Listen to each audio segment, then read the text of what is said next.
Don't take this smile for granted. For inside, there's no smile.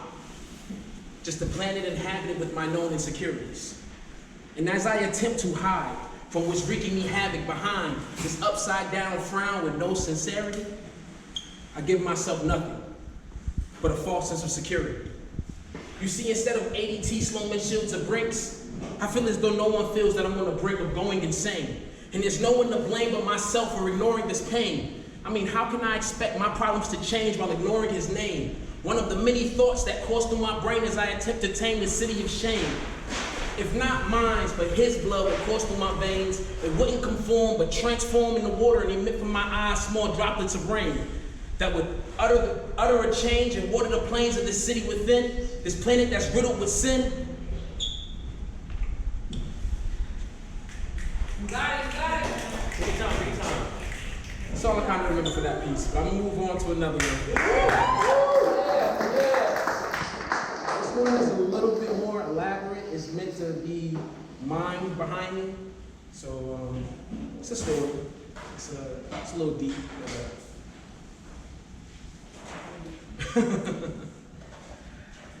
It feels so good to be alive, especially since everyone thinks that I'm dead, when the reality is I thrive, surfboarding upon these lies that I spread.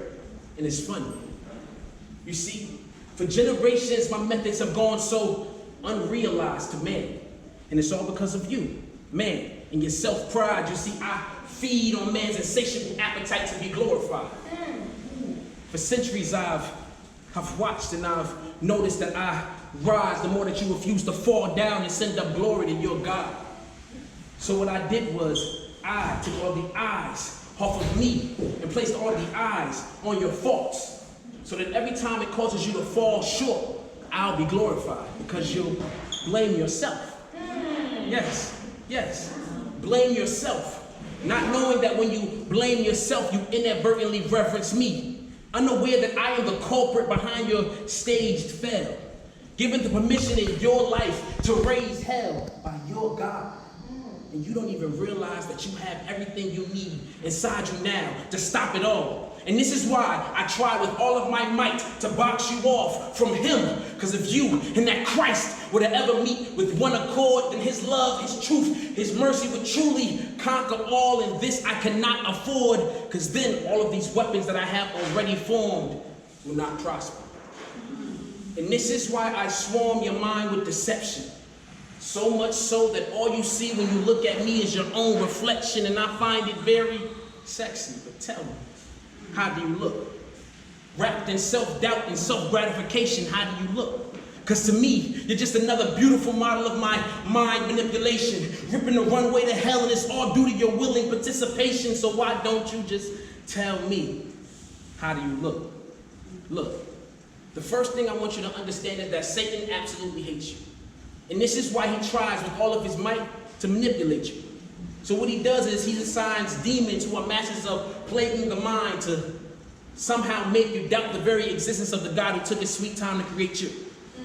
You see, he believes that if he can somehow make you doubt in the Creator, you'll inadvertently become a slave to the creation. And that's how we end up with generation upon generation of self-proclaimed saviors who believe that the truth lies in them and not in him. And that thought there is highly contagious. You see, I find this highly outrageous. God sent Jesus into this world not only to save us, but to be an example of perfection in infectious times. And that right there is amazing. I mean, isn't it amazing how his grace and his mercy is still yet flagrant?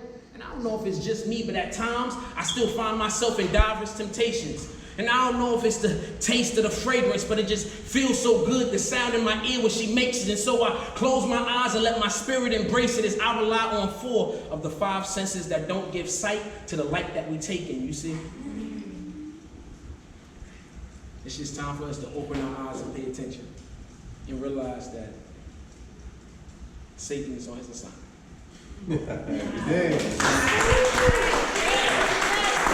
Satan's in the water.